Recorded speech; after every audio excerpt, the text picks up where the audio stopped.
All right, you seeing my screen okay? Yes, I do. Okay.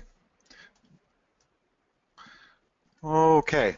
Well, good afternoon, everybody. Like Peter said, my name's Wayne Zygowicz, and today we're going to talk about a subject that most people don't like to talk about.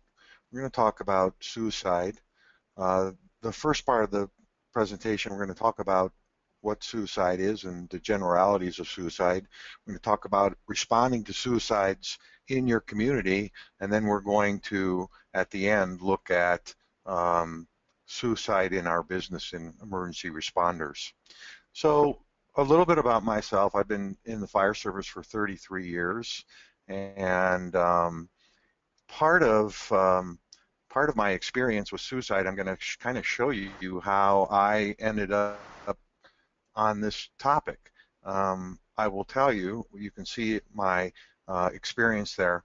I'm not a licensed clinician. I'm not a mental health professional.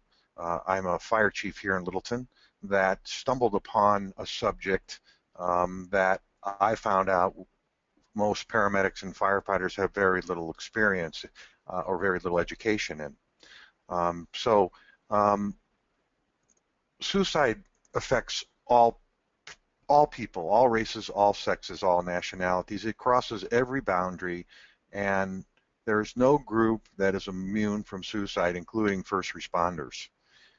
When you look back on history, some very, very intelligent, very bright, very successful people over the years have taken their life by suicide.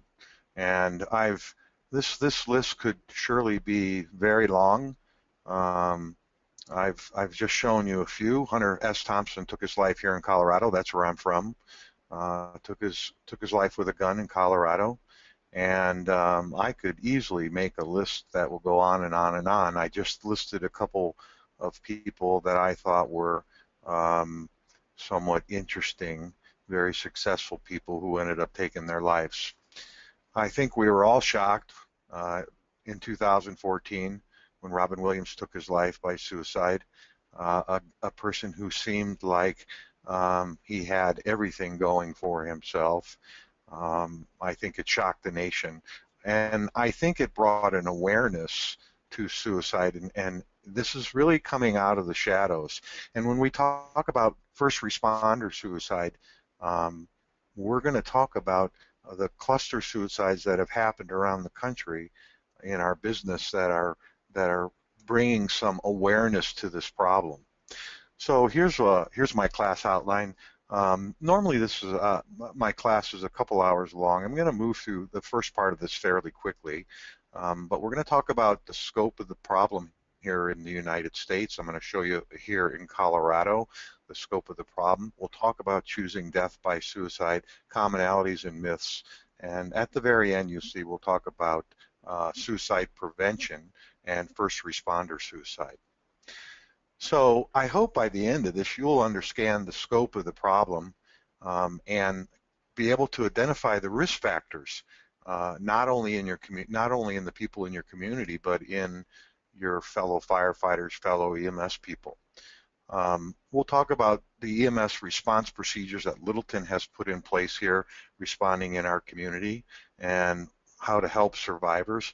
And then we'll talk about the National Suicide Strategy Prevention, because I think at this point, we know this is happening in our business, and we are all trying to find a way, a method to deal with this in fire and EMS. And I think we can pull some very important things out of the plan that's been around for about 15 years now.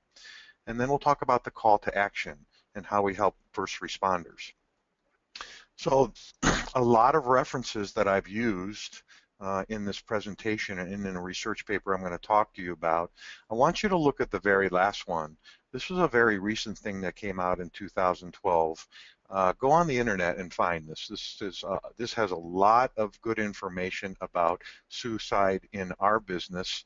A lot of my presentation towards the end will come from this particular paper.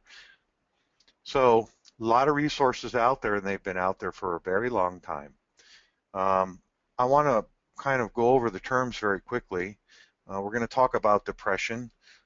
Depression is a major factor in suicide, and most people who take their life by suicide, and you'll hear me use the word complete suicide when you talk to people or family members or people in suicide prevention. They don't like to use the word that we typically hear. They like to use the word people completed suicide.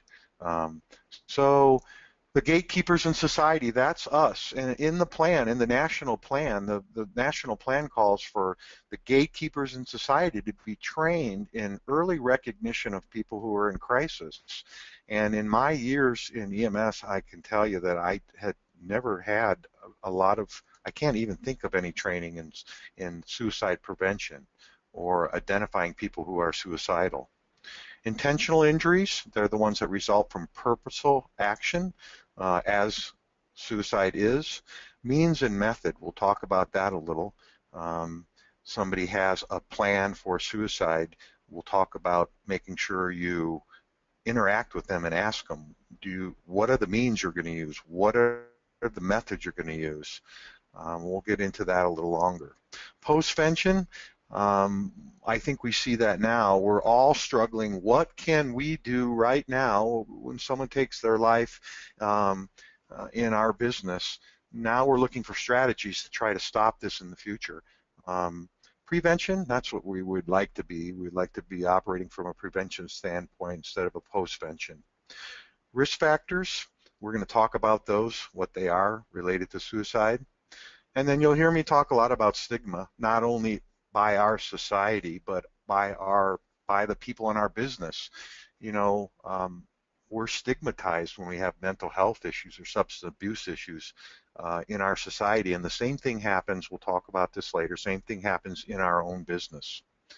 Suicide behavior, which is the spectrum of contemplating or completing suicide, and again, completing versus committed. People don't commit their lives to take their lives, so we like to use the word completed suicide. Suicide ideology, what suicide is, what suicide attempts are, non-fatal outcomes. Suicide attempt survivors, those are the people that have tried and didn't complete suicide. And then we're going to talk about the suicide survivors a little here, the family members and significant others. And we also, people in fire EMS, we're also victims of suicide. Every time we respond to suicide, one of our captains once said, we've responded to so many suicides, and every time we do this, it puts a little black mark on our soul to have to deal with the family members and the significant others who respond to these situations. So let me kind of give you a quick rundown of how this came to be. I lost an aunt to suicide. First, I lost my cousin to suicide, and then a number of years later, my aunt, his mother, took her life by suicide. That was the only experience I ever had in suicide. So I was lucky enough to be part of the Executive Fire Officer Program. It's a 4-year executive level program to teach fire officers how, through the National Fire Academy, how to examine a problem in their community and look at the body of knowledge that's out there, develop research questions, come up with data, and then come up with answers to those research questions to solve a problem in your community. And at the time this happened to me, I was in the Executive Fire Officer Program, and the class that I was taking was called Leading Community Risk Reduction. So you had to write a thesis paper around that topic. And so I didn't know what I was going to write on. I was looking for the right topic, and we had a very significant event happen. I wrote about this in GEMS magazine, and I titled it Too Close to Home. About 3 o'clock on one afternoon, a senior citizen who we had resuscitated from a carbon monoxide suicide attempt, almost 6 months to the day, drove his car, as where you see it there, on the firehouse property, and opened his trunk and pulled out a handgun and shot himself right there on our property. Now, luckily, the engine and the medic people were on another call. We don't know if his intentions were were a homicide, suicide, but luckily they weren't there. Right down the street was an elementary school that was letting out. A lot of the kids crossed through the firehouse property on the way home. Those two things happened about the same time. This was a pretty significant event, and it really brought my curiosity out. Like I said, I wrote a two-part series in GEMS called Too Close to Home, and then we talked about, on the second part, we talked about how safe are we in our firehouses. We leave our doors open. We're supposed to be, we try to welcome people to come in, but really, how safe are we to have somebody come onto our property and commit a homicide? Like any good researcher, I tried to find data before I started writing. I wanted this to be a significant contribution to the body of knowledge. So I went to the CDC website, and I went to the web-based injury and queries reporting system, and I wanted to see what was the scope of the problem in my community, and was this worth my time writing a paper on this. So you can go to the website, and you can really go to fatal injury data, and you can really skew this website to really get the information you need almost right down to the county that you live in. So I wanted to know what the scope of the problem was, because I'll be honest with you, over my career, I remember vividly many suicides that I responded to. A senior citizen who put on his World War II uniform and taped a bag over his head. I remember that one vividly. Two adult males who hung themselves on different sides of town, both found at 5 o'clock when their wives came home. So I started thinking about all the suicides I had responded to over the course of my career, and they were many. And what I found was pretty interesting. So if you look at these maps here, suicide per 100,000 population, and you can see that we have a significant suicide problem here in our country. And we'll go down a little further, and you can see here, just like Florida, if you look at the colors in Florida and the colors in Colorado, here's Colorado here, here's Florida here, they look pretty similar. We have high suicide rates here in the state of Colorado, as you do in Florida. So you can drill down, and what I found was pretty shocking. Suicide is the 10th leading cause of death in the United States, but in the age groups of 15 to 34 years old for both sexes, all races, suicide is the second leading cause of death. I was shocked by that. You can drill down even deeper into the data and see how these people died, and actually find the ICD codes if you want to drill down. So there's a lot of information out there on the CDC website. Here's some of the national facts that I found as I got prepared to write about this. Every 17 minutes, so basically in the time that we're talking, in the next hour, 3 people will take their life by suicide. 86 Americans take their lives every single day. Another 1,500 will attempt suicide, and annually 34,000 plus people take their lives by suicide.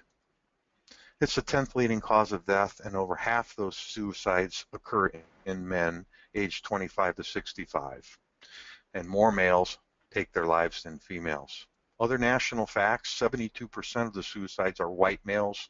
They usually do it with a firearm, and many who attempted never really had any professional counseling or care prior to their death. It's the second leading cause of death here second leading cause of death for teens, and suicide in adolescents has tripled over the last 10 years. Other national facts, the elderly population, it only accounts for 13% of our population, but 20% of all the nation's suicide. And that doesn't account for passive suicides, people who just stop eating, senior citizens who don't take their medication. So it doesn't account for those. 75% of the elderly had visited a physician prior to their death, but never talked about their depression. 85% of the elderly are that died by suicide were men, and most of them were involved in with a gun. So I went down in the data and even looked closer here in the state of Colorado. And in the state of Colorado, the numbers are even more bleak. From the age of 10 years old to 40 years old, 44 years old, it is the second leading cause of death in this beautiful state that I live in Colorado. It's the seventh leading cause of death. 47 suicide per month here in Colorado, and our rate, you can see the national rate is 11.5, and here in Colorado it's 15.8, and even worse in senior citizens, 26.1. So I started my research, and part of my research, I reached out to my brothers from the National Fire Academy, my brothers and sisters, and I sent a survey out, and I wanted to know about suicide. Had you ever responded to suicide? Do you recall vivid details, days, months, years later of these suicides? Kind of what I told you. I remember some of these suicides very vividly. Had it ever disrupted your normal life? Were you personally threatened during a suicide response?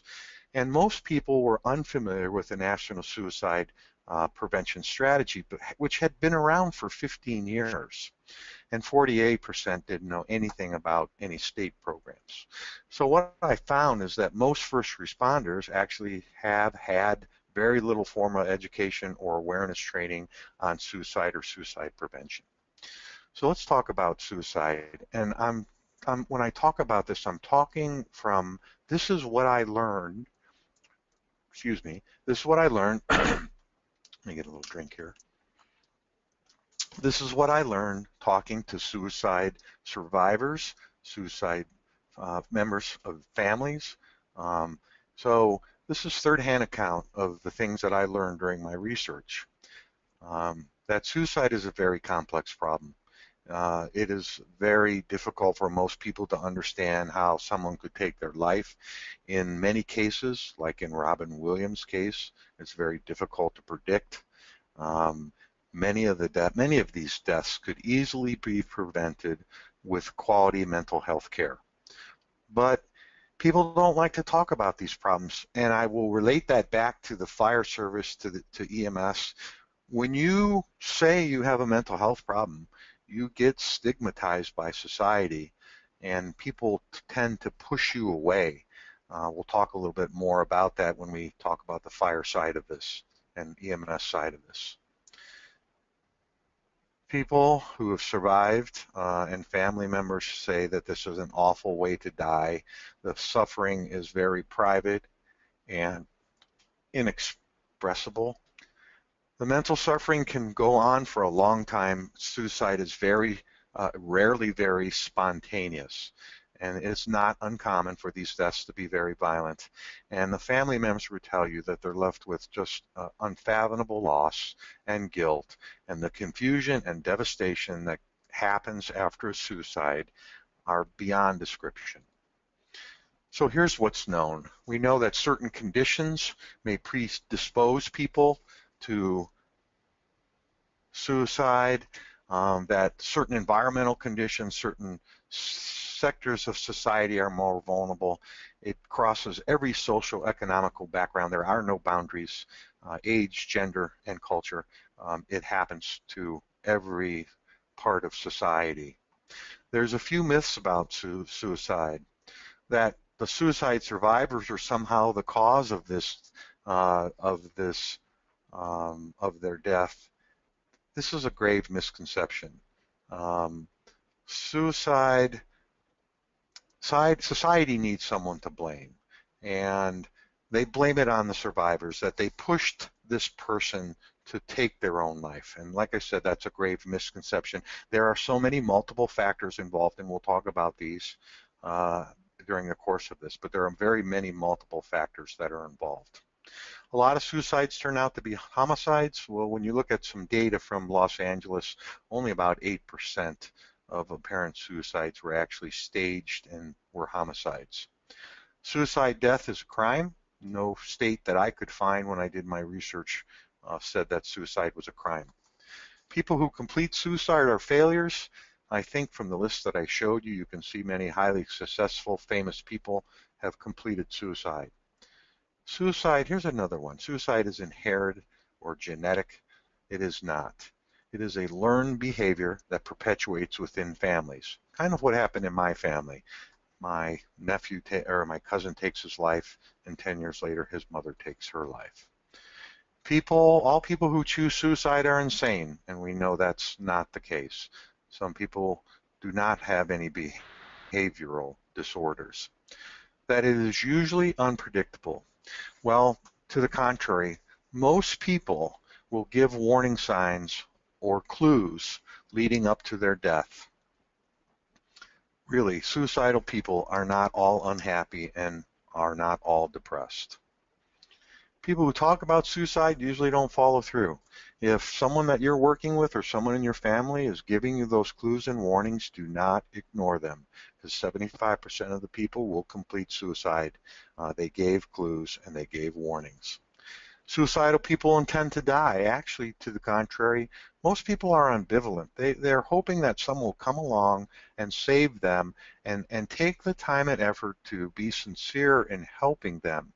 You know, this problem wears families away, wears them and erodes them down to a point where they tend to ignore these signs and symptoms.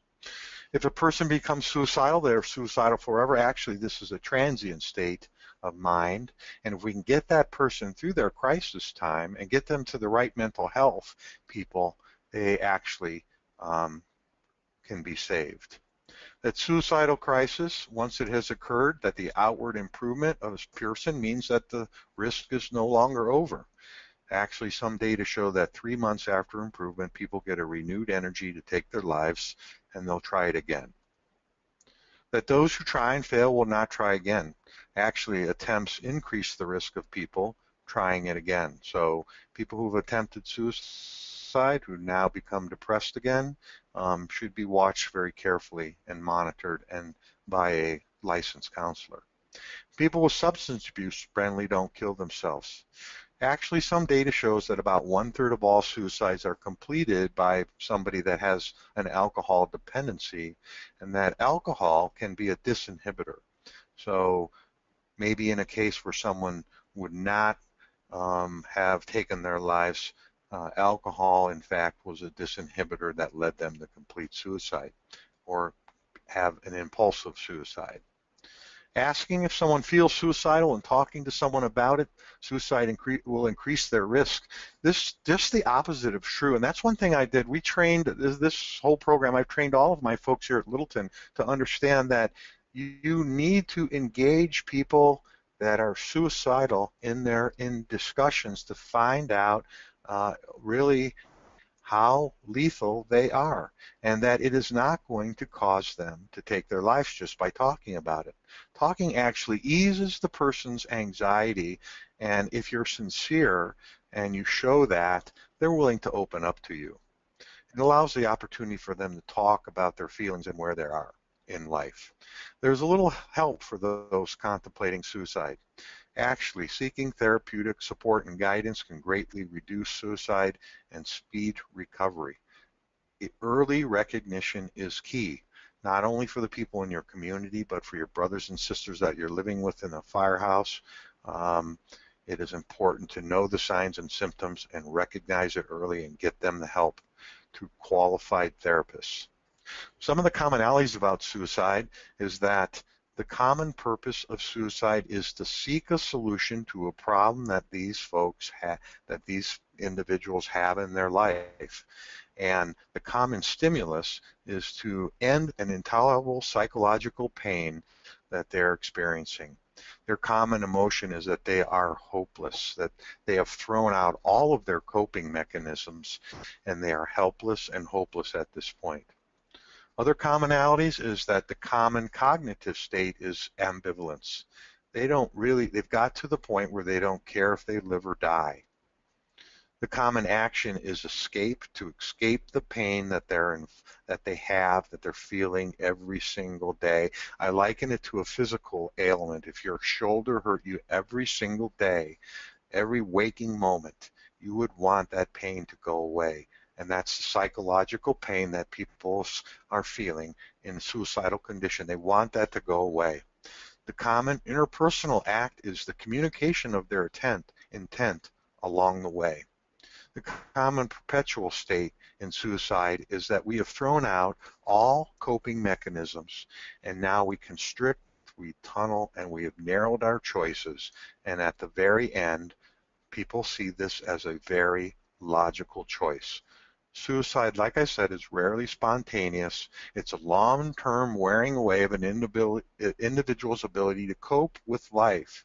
And we've narrowed the choices down, and at the very end, it's a logical last straw. So let's talk about the risk factors for suicide. The physical and behavioral ones. There almost should be a checklist, and actually I think I have seen an app, mental health app that you can find that goes down through a checklist very similar as this. The risk factors are mental health disorders, particularly mood disorders. Some of them I've listed there. Alcohol and other substance abuse disorders are a risk factor in suicide. Impulsive and aggressive tendencies, a history of trauma or abuses in your life, and major physical illnesses could lead people to take their own lives. The environmental factors, job or financial loss, unemployment, stressful events, especially when they come in series, things like losing a significant other through divorce or separation. Easy access to lethal means. I mean, I get this question when I talk about when I've done this class in the past. Well, why is Colorado so high? Is it because you have a lot of guns there? That your state has a lot of hunting there? We know that if people have easy access to guns, if they have easy access to drugs, it just opens up an avenue to consider taking their lives. The exposure to another person's suicide or graphic accounts, well, that's what we see a lot in our business, fire and EMS. We see this a lot. We see in some cases, we had a family member who killed five of his children along with his wife, and then took his life. Now, we never experienced going in the house. They were dead, but we dealt with the family, the grandfather and grandmother who found them, and it was emotionally overwhelming for the first responders, the grief that these people were dealing with at the time. Prolonged stress factors such as harassment or bullying or relationship problems are environmental risk factors. And here in Colorado, we've had local clusters of suicide. In Douglas County, we had a number of teenagers in local schools here in our district that have taken their lives by suicide, and it almost becomes contagious. The social, cultural risk factors are lack of support, feeling isolated, and again, society's stigma associated with help-seeking behavior. People are going to hold these problems into themselves before they go and seek help for their behavior, because they don't want to be stigmatized by people in the community. If you can imagine, we'll talk later about what happens in the firehouse if somebody attempts suicide. What does the culture do with that person? Because we know if they have a physical ailment, if you have a heart attack, your brothers and sisters rally around you. They bring food to your house. Is that the same situation when we have a mental health issue or substance abuse issue or suicide attempt? Barriers to accessing mental health and substance abuse. Here in Colorado, it's a very interesting situation. We have some of the highest mental health problems in the country, and we have the lowest funding for mental health treatment in the country. Cultural and religious beliefs, because in some cultures, suicide is a noble cause for a personal dilemma. And then the media. How does the media portray suicide?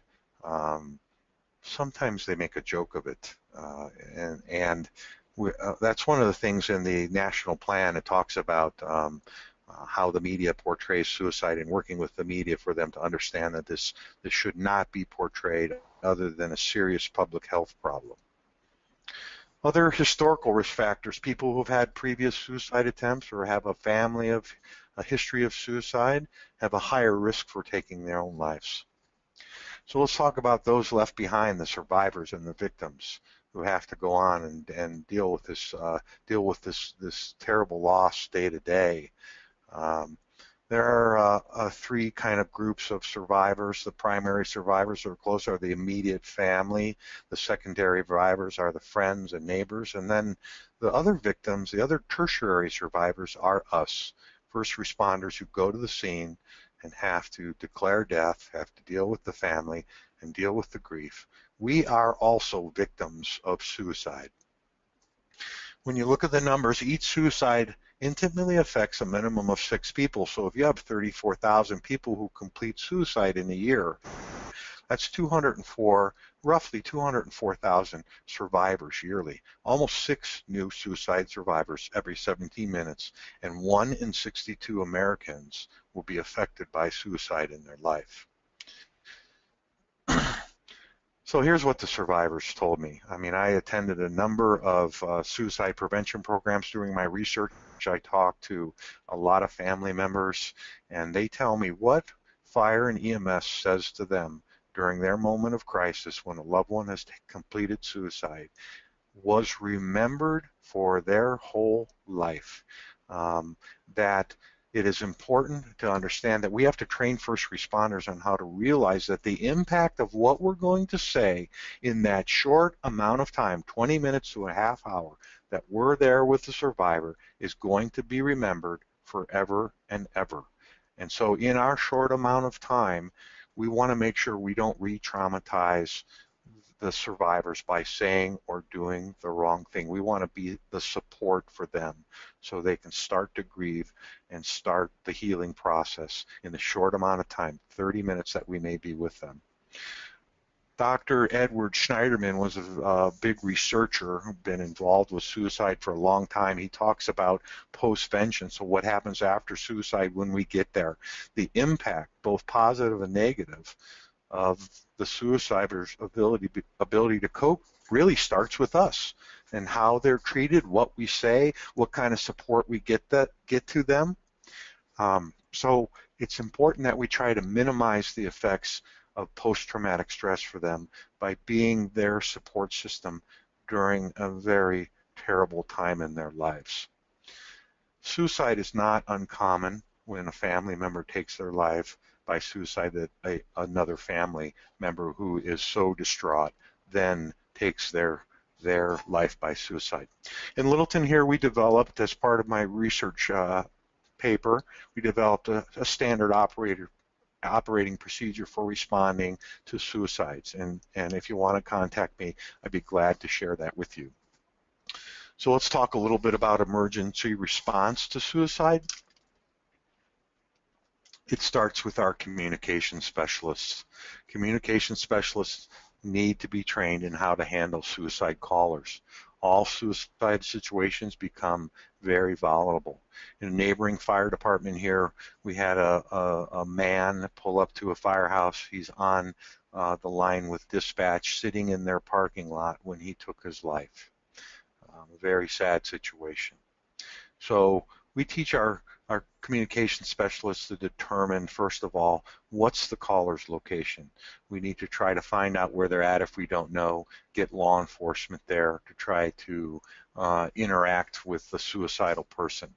We teach them to build a rapport with the caller, try to call them by first name, gather as much information as you can while you have the caller on the line, and then interact with them. Like we talked about how important it is to go right at the problem, talk about specific things. Do you have means? Do you have method? Do you have a plan? Have you written a suicide note? Discuss with them the reality and the finality of these decisions they're about to make, and if they can, bring positive reinforcement into the discussion. So let's first talk about suicide attempters. Those are the people who are attempting without a non-fatal outcome. When we get there, it's important for us to show compassion, be genuine and sincere. when I've talked to firefighters, this is an awkward situation for most of us because there is nothing in our medical kits that's going to fix the situation. So in some cases, since we're not trained in what we should say, we basically put them in the ambulance and we drive them to the hospital like a taxi, when in fact we should be showing compassion and sincerity. We should be interacting with them about all of the things we talked about, the plan. I'll talk about that here shortly. Don't blame the person, because if they had a choice, they would probably not be in the situation that they're in. Once the person leaves to the hospital, the engine company, we try to get them to discuss with the family about removing all the lethal means from the home. So somebody goes for a 72-hour mental health hold, and next thing you know, they're back in their home where they have guns and drugs and easy access to that stuff. So question the person directly in the back of the ambulance. Is there suicide ideation? Are they talking about it? Is there a specific plan? Have they had any previous suicide attempts? In the case of our senior citizen, when we went to his house and resuscitated him from the carbon monoxide suicide attempt, he had all of his final arrangements there. He had his will, he had all his insurance papers, he had all of his most prized possessions and who they were supposed to go to. Is there a suicide note? Are there means of self-injury in the home? Is there evidence of injury? Is there signs of depression or substance abuse, which we know have a higher, people that have those have a higher incidence of suicide? When you interact with them, we teach our folks to control the conversation, especially with suicide attempters. Don't stare or confuse the person. Don't stand off in the back with two people whispering and joking or laughing. Don't deceive the person. Don't touch the person. Be honest. Be straightforward. Interact with them. Tell them what's going to happen. Tell them, be sincere. That's the bottom line. So now let's talk about completed suicides and what are the things that we ask our folks to do here in Littleton is when you arrive there, introduce yourself to what may appear to be as the family or the bystanders. We try to assign one of our crew members, if the family member is there, to be the liaison to help them through this crisis period, to interact with law enforcement or a coroner that may be coming, or a victim's advocate who may be coming to the scene, to be that advocate for that family. Determine who is on scene. We had a case here where we had someone who broke into a home and took his life randomly in someone else's home, and all of the bystanders who were neighbors thought it was one of the husband or spouse that lived there, when in fact it turned out to be there was no relationship to this family. And so make sure you know who you're talking to when you arrive on scene. We make sure our folks, if we're arriving there to secure the scene, restrict access. We try to treat all of these as a crime scene until proven otherwise, to protect and secure the evidence, and don't disturb the body just to declare death. I mean, if it's an obvious death, don't move the body, don't change the position of the body, don't change anything in the room. Confirm the identity of the person and the manner of the death. Contact medical control, write a very detailed medical report. Pets are an issue. We need to restrict access to the pets. They're going to want to be with their owners. So in some cases we get medical control there, or excuse me, animal control. In cases where there's evidence of a suicide note, don't remove it. Remember, sharing anything in that note is going to be very painful and could just increase the suffering of the survivors. So if you're doing a notification of death, we instruct our people to do it face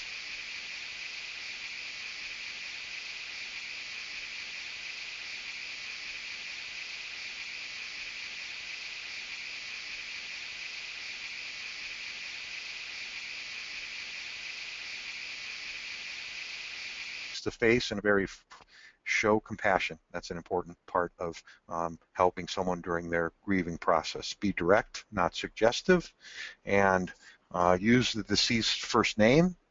If that person is alone, try to find someone to call for them for support.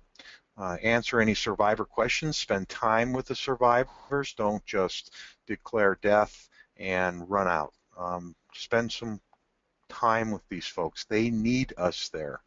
Before we leave, we try to tell that liaison to check in with the family, see if there's any further questions that they may have from us. And then one of the things that the family members told me, like I said, is they will remember what you're going to say. So what would my family want? How would I want to be treated at this time? Try to remember that when you're interfacing with those family members. Oh, there's no easy way to tell people this, so we try to give them some hints on what to say. You know, here are some things. I have some bad news for you. I wish I didn't have to tell you this. There's no easy way to say this, so we need to train for that. But we need to use words like the person has died, so there is no confusion that this person is dead. Survivors have rights. They have a right to be treated with dignity and treated with compassion and understanding. We're there to support them, even though our job is very limited at the scene. We can be a very good support system there until we can get a victim's advocate there.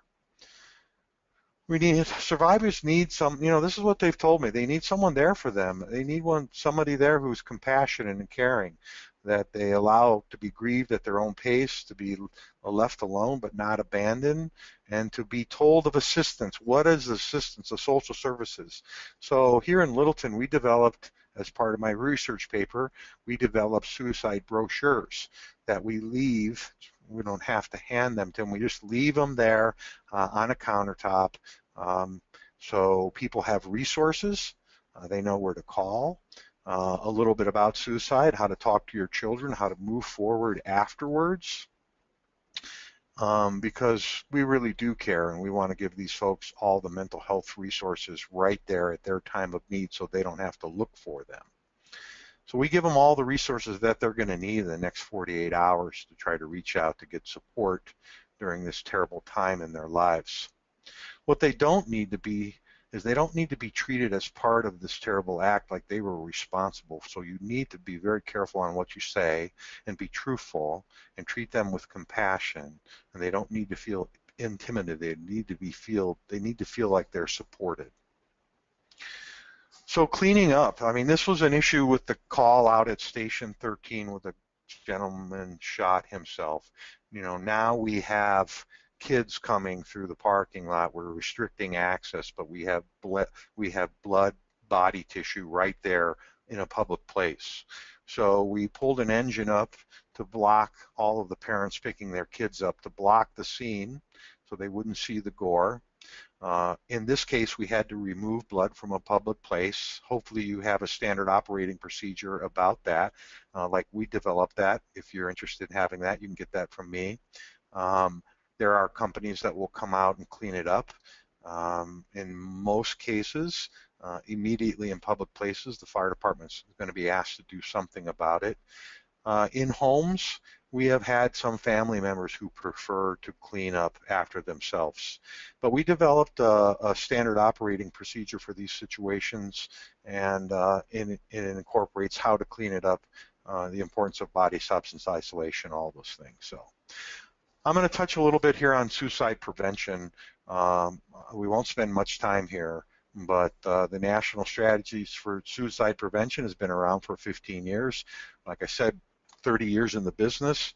I had never heard of this before prior to me starting my research.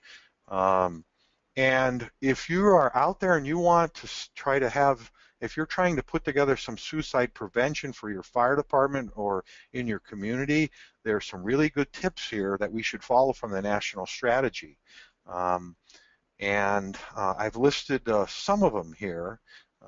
The important one here that I found in the strategy that was interesting was that, again, training the gatekeepers of society, police, fire, clergy, people who have daily interaction with the public, training these people to have suicide awareness and recognition of somebody who's in crisis when you arrive there.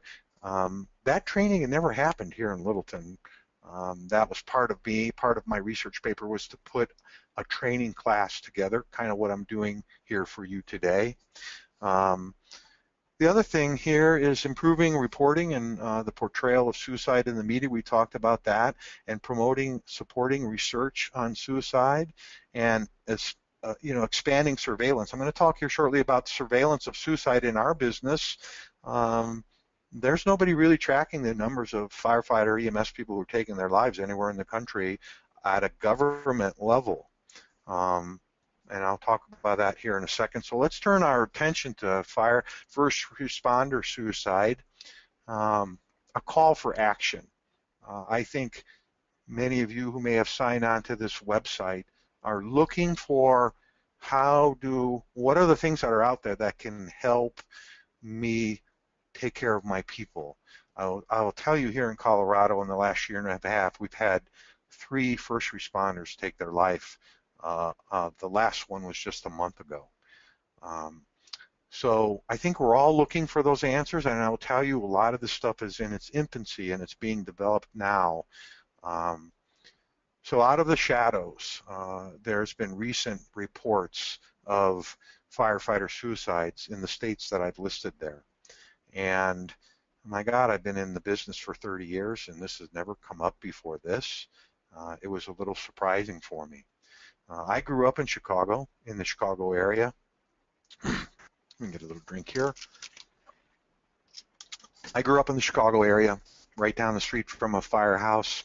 That's kind of how I got interested in the fire service. And shocking numbers that came from Chicago. I'm going to play this little piece here for you to look at. I'm going to have to disconnect my mic, so I'll be off line as this plays. Fighting's dark secret. An alarming number of firefighters nationwide take their own lives. And now those in the ranks are reaching out to their troubled brethren. Here's NBC5's Phil Rogers. We're human beings doing a superhuman job. No one wants to show weakness. They speak of firefighting's dark secret. Alan Dirks saw it firsthand. Dirks was proud when his son Todd chose firefighting as his life's work.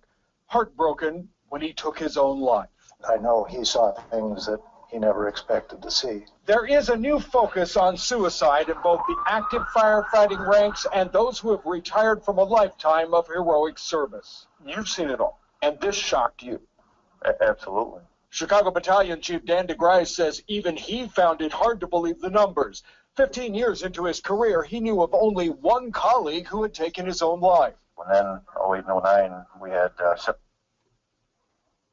suicides in 18 months. And then in 2010, we had 4 in 5 months. And no one is sure why. Firefighting is dangerous work, but those who do it are also exposed to incredible tragedy.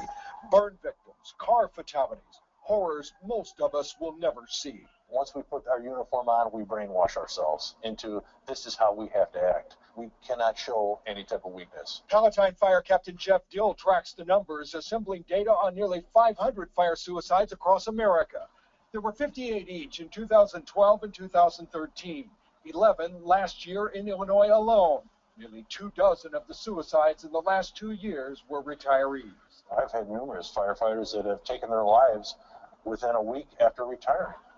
And, they're young. They're in their 50s. Unless it's a unified effort, it's going to continue.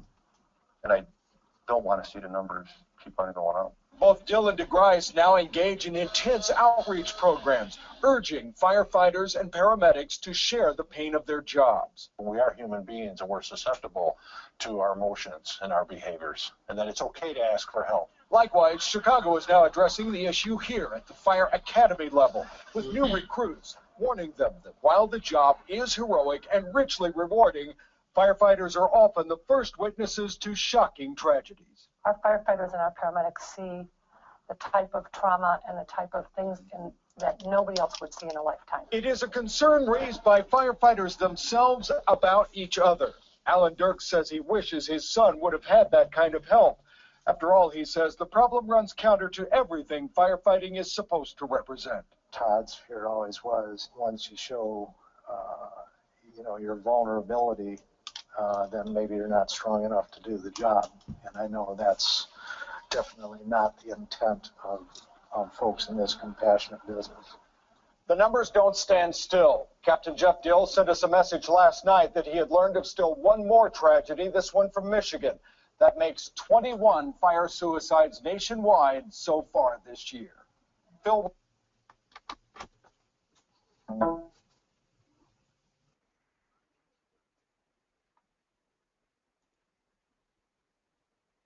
Okay, I think I'm back online. Let me just check my mic. Yep, I think I'm back online. So let's talk a little bit about what we do, the nature of our job, the stresses that are involved. This is a tough job, and making it to retirement should be a happy time. And in many cases, it doesn't turn out to be that way. When you look at the nature of our job, we're exposed daily to these traumatic events like they talked about in the video, extremely stressful situations in the street, responding to all these calls. We make life and death decisions sometimes on a daily basis in big cities. There's very high levels of personal work stress, and then throw in long shift work. I mean, we went to a 48-hour shift, 96 here in Littleton a number of years ago. I'm not sure you would find any supporting data that says in any profession that you should work people for 48 hours. Poor sleeping habits, poor eating habits, and a very significant risk of developing post-traumatic stress disorder. It's a tough job, and like they said in the video, and sometimes we see things that most people would never ever see in a lifetime.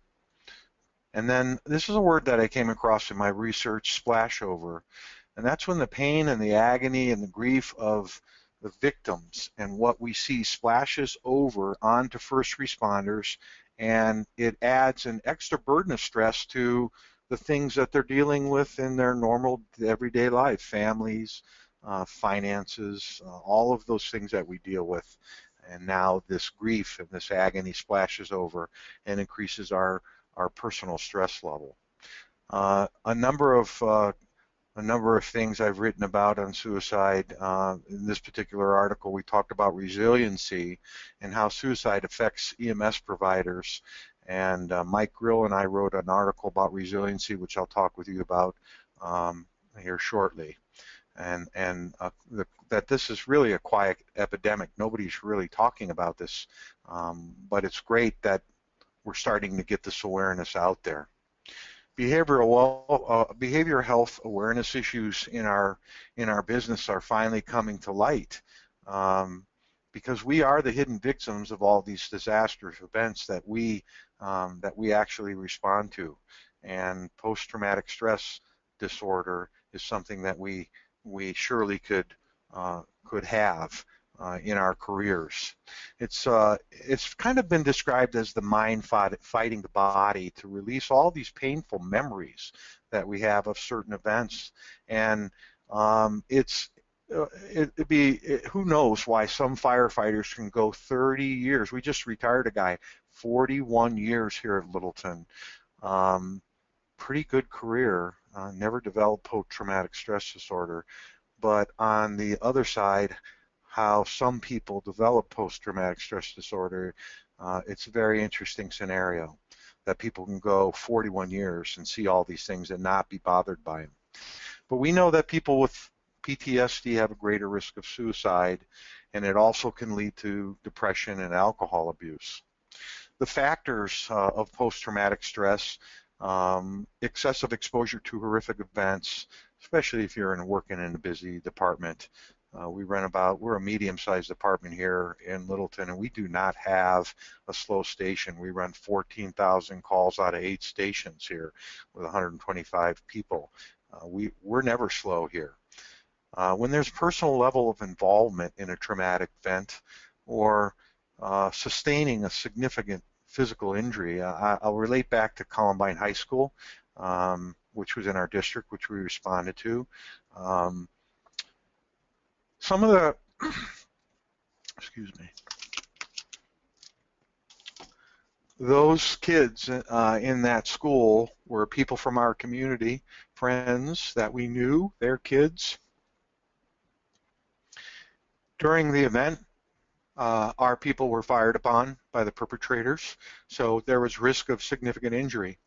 Very traumatic event for the responders that came out to Columbine High School that day. Or a strong feeling of personal responsibility for the event. Had I only done this, this person may have survived.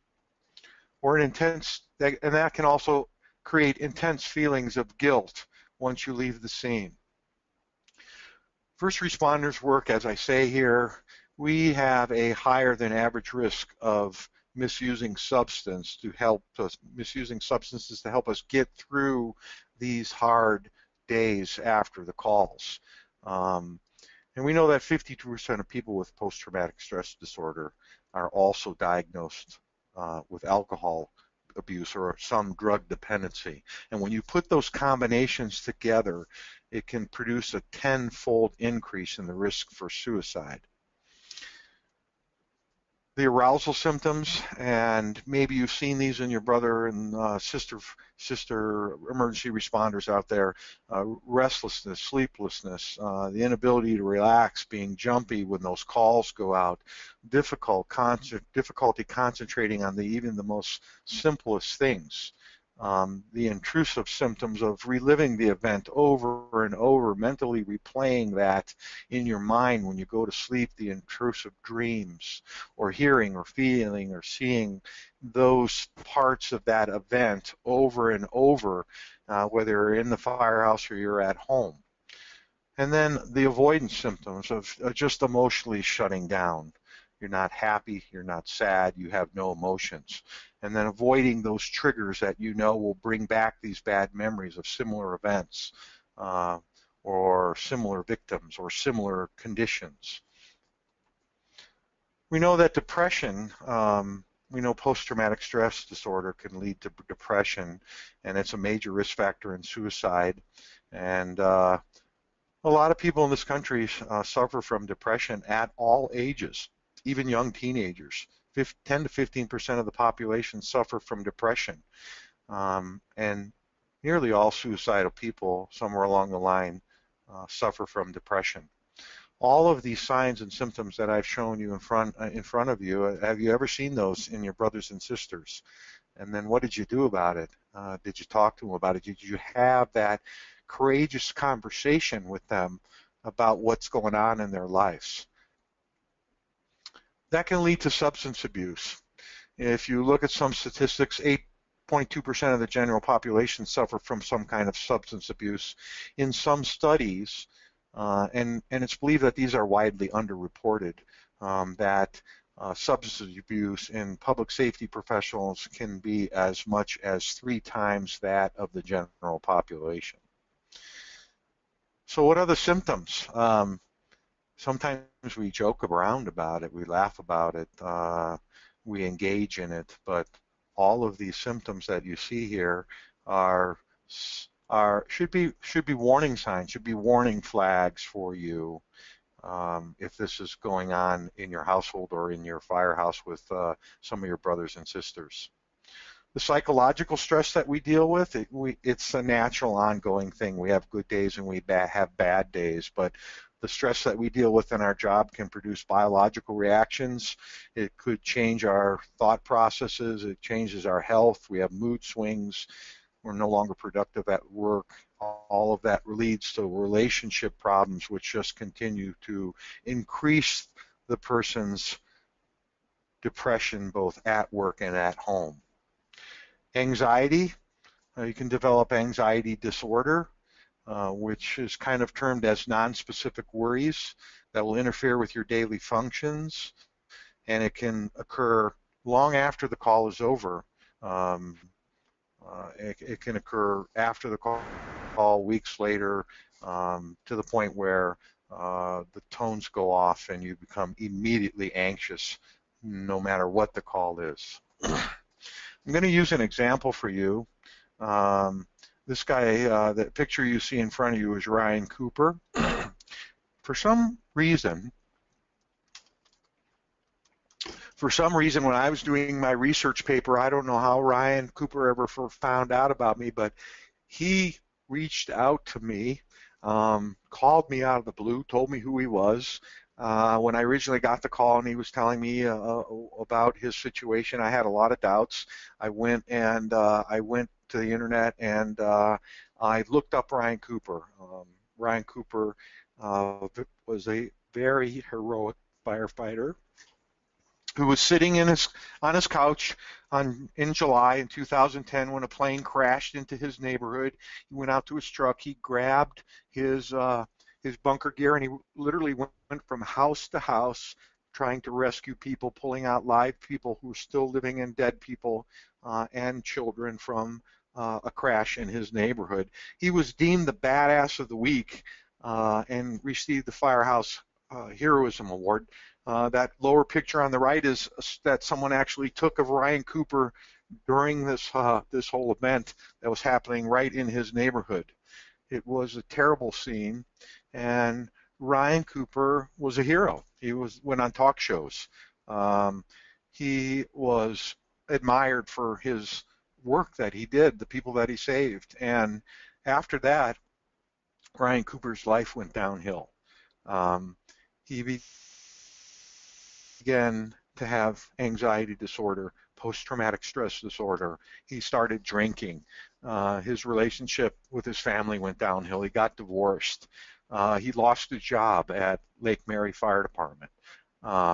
And he was near suicide when he reached out to, excuse me, when he reached out to me. I just reconnected with Ryan Cooper about a month ago. I'll tell you, he is a success story. He is living over in Asia, has a great job, and no longer uses any substances. He turned his life around. He truly is a success story for what he was involved in and how being a hero actually ruined his life. So what's out there for people who have these issues in their lives? We used to use critical incident stress management. That became very controversial, but we used it for a lot of years. You can reach out to fire department chaplains. Some agencies have peer support programs. Eventually, a lot of folks go to the employee assistance program, and as things kind of spiral downhill, you end up on administrative leave. And in my city, administrative leave is only limited, and so you either get well very fast or you're out of a job. There's a lot of risk for people to come out and say, hey, I need help here.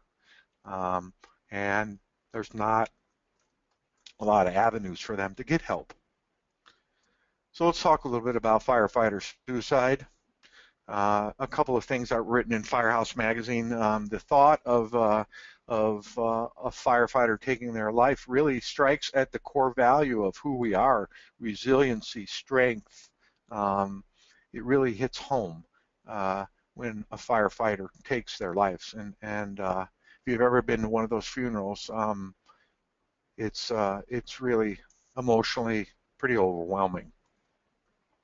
So what's the scope of the problem in our business? Well, we know what we don't know right now, because there is no lead agency that tracks first responder suicides, and OSHA only tracks jobs on the job deaths. Most states do not track deaths by occupation, so you're not going to see their occupation on a death certificate. And one study from New York Police Department showed a suicide rate of almost triple what the general population was. So someone did step forward. Jeff Dill, you saw him in the video. He formed the Firefighter Behavioral Health Alliance, and Jeff Dill, on his own, started tracking these numbers. But these numbers seem to be, or they could surely be underreported, because unless someone reports these to the Behavioral Health Alliance, they wouldn't know to kind of go and research this. So he validates all of these, And this was the last numbers that I had seen from his website. So what do we do? What do we do about this problem? We need to be proactive. The first thing is education. We need to implement behavioral health training at all levels in our business and refresher training on a regular basis. We need to develop a comprehensive curriculum to educate public safety officials on how to recognize the stress of the job. And it needs to happen right from the top, from your mayor all the way down through your city council to your city manager, because here in my city, they look at firefighters as any other employee. They look at firefighters as a street worker or somebody who works in the library. So when you look at our policies and procedures, somebody's off on administrative leave, maybe because they have post-traumatic stress disorder, is going to be subject to the same amount of leave time as for somebody who works in the library.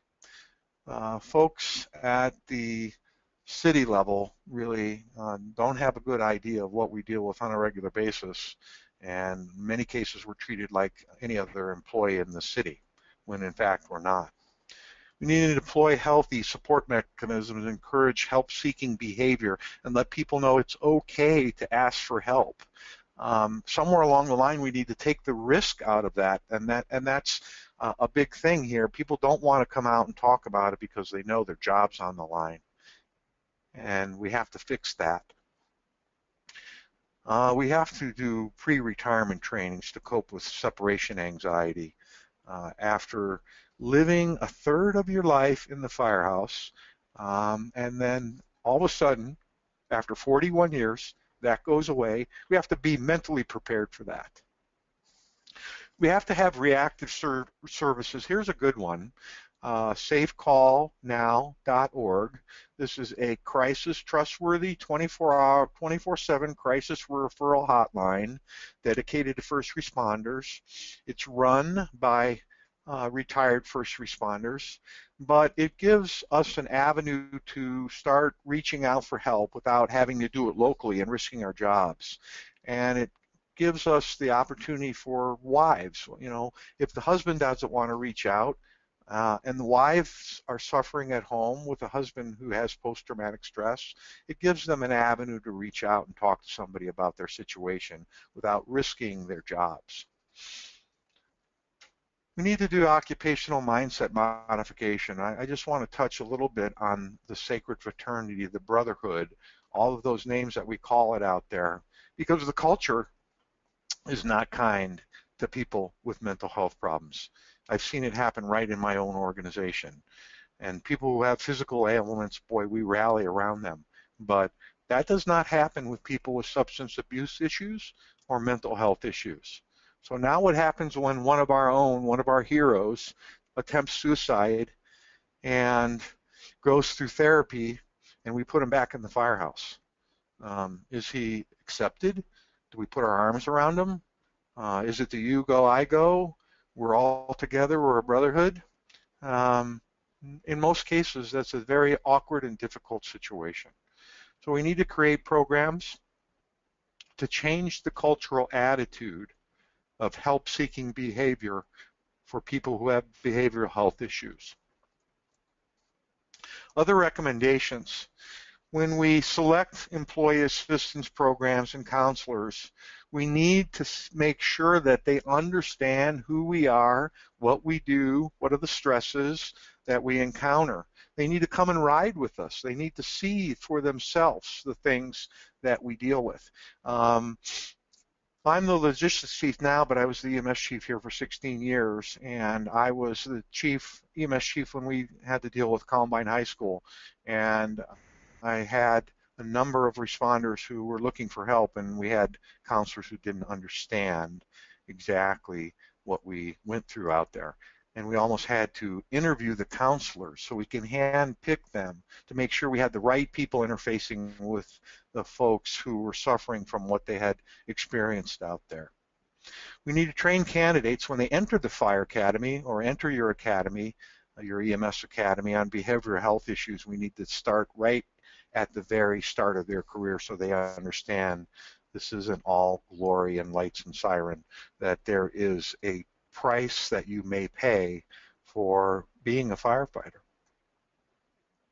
We need to develop policies, non-punitive policies that will outline a course of action to support these individuals when they're in distress.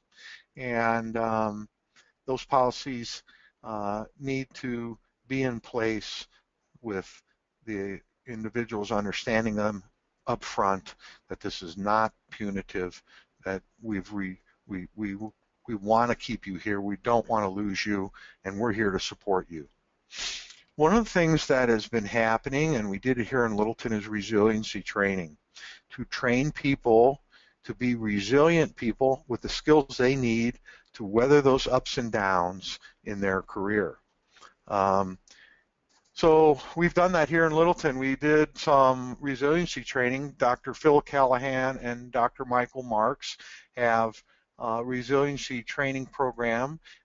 They used it, they developed it for transitioning war veterans from the military over to normal life and into academic careers and academic training. And we did this here in Littleton. It's based on it's research based, and there's data associated with it out of the military, and the whole program is about understanding, applying resiliency practices to manage everyday stress. There's 13 resiliency skills that you're taught and practiced. So when those folks, before they even started the academy, we did a day of resiliency training for 8 hours. We measured their resiliency score. When the academy was over, we reinforced that every day. We went through one of the resiliency skills every day during the academy, and then we measured it afterwards, and we are now tracking them as they get off probation. We're measuring their resiliency skills again to see if see what kind of improvement they've had by practicing these skills. So in conclusion, suicide is a public health problem, and it is treatable, and it is preventable, and it crosses all lines. Nobody is immune from this, including public safety workers. So we need to understand and identify all risk factors and train our people to understand what those look like and have a suicide awareness within your organization. And we need to provide responders and their families with the resources they need to get through that transient period in their lives when they're in crisis. So that's all I have for you today. I greatly appreciate your time. If there's anything that I can help you with, please contact me at Littleton Fire Rescue. You can find my email address on our website. I've actually, Wayne, thank you so much. I've actually posted it here on the chat, and we have a lot of good questions that are here if you have a few moments.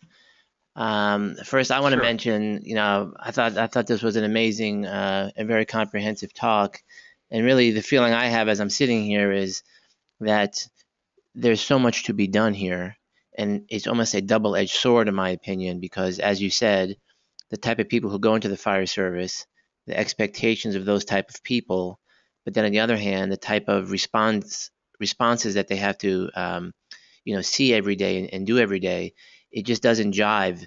That if they go back to their regular job, the job at the firehouse, they'll be accepted back into the fraternity, if you will, or the sorority, however you want to call it.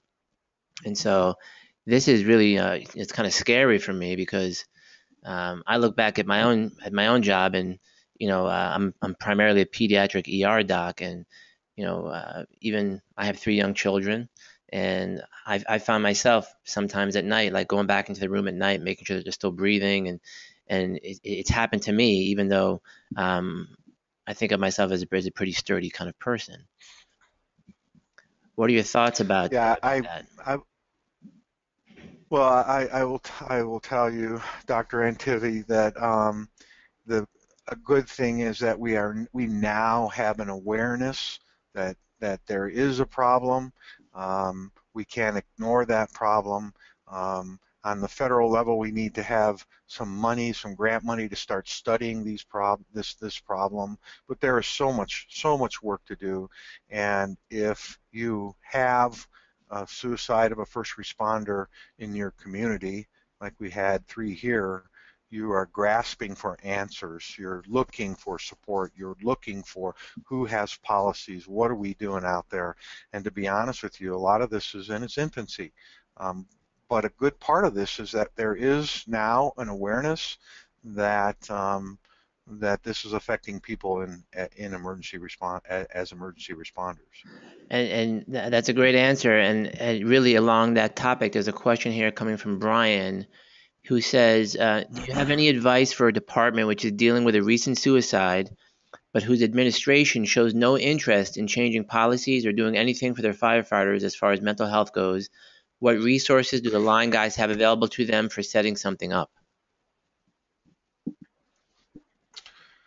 Oh boy, yeah, I got to tell you, it has to be a top-down approach. You know, the administrative people who are leading you have to be trained and understand, like we talked about, it's got to be almost from the mayor level on down, that there is that people are not just throwaway, that we're here to support them, that they're going to go through tough times, and we have to be here to support them. And if the problem is like you stated, if in your organization, if you don't have that kind of support, it's hard to get that going from the ground up. That's a tough one. I really don't have that answer here. I will tell you, in the neighboring fire department where a life got taken, the chief became very proactive. He came when we did our rookie resiliency class. The fire chief came and sat through the class. A neighboring fire chief sat through the class 8 hours to learn about what resiliency is, so he could take that back to his organization. I don't have a good answer for you for leadership who chooses to ignore this and treat people as this they're kind of disposable. Right. Yeah. I mean, that's a tough one, Brian. Wayne, I agree with you on that one. Interestingly, and Chief Julie Downey she's listening on the webinar. She's my EMS chief at Davie Fire Rescue, where our size department is probably the same. Sounds like the same as you in Littleton. And recently we've been bringing this topic up. And at first, when we first bring it up, kind of everyone looks down and looks away.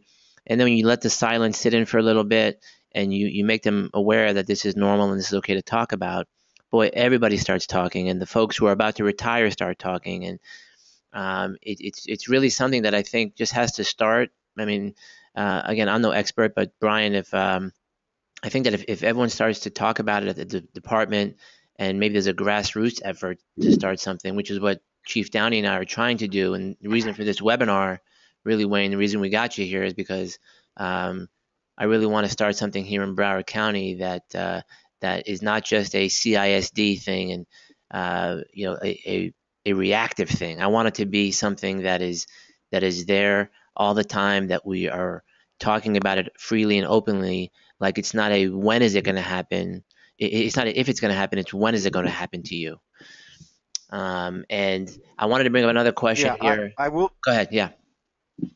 Let me just comment one thing. I think we are seeing some movement from the U.S. Fire Administration finally recognizing that there's a problem in the American Fire Service with this, and that's a wonderful thing to see, that at that level the awareness is happening and they're drawing some attention to this. So I think that this is going to slowly evolve, and it has to kind of evolve for these leaders who choose to ignore this from the U.S. Fire Administration.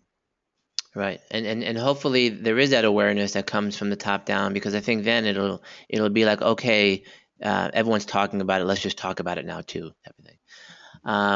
And then Kathy actually mentioned a good point. There was a gentleman you said who had worked for 40 some odd years and retired, and that he wasn't bothered by things, and she mentions that maybe he just had better strategies to manage those stressors.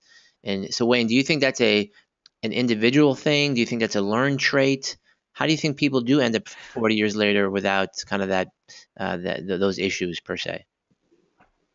Well, I would agree with you. This is the nicest guy in the world. Never got rattled. He just never. I would not classify him as a Type A kind of guy, but he went through his whole career all the way up from captain to division chief, and nothing ever rattled him. Nothing ever rattled him at all. I do think that teaching people resiliency skills to, on the front side, preemptively, teaching these resiliency skills to not only deal with what they see here in the fire department, but to deal with everyday stressors. You're going to hear more and more about resiliency in our business. They're teaching it in the military, and it's slowly evolving over to fire and EMS. And that's one of the things that I kind of want to take from you in this webinar is to actually start to use those resiliency skills here, and just to kind of see if that makes any difference. And you said that those folks are actually kind of trialing those resiliency skills on some departments. Is there any data out yet on if those work or not yet? Yeah, there is some data they track, like happened here in Littleton. We have a resiliency score before we train them, a resiliency score after we've trained them, after the academy's over. We're tracking them through their whole career. We're not the first department that has done this, so if you want to contact me at Littleton Fire, I'll put you in touch with those folks, and they really want to bring this to the fire service. And so there's a lot of departments that have done resiliency training prior to Littleton doing it. So there is data out there.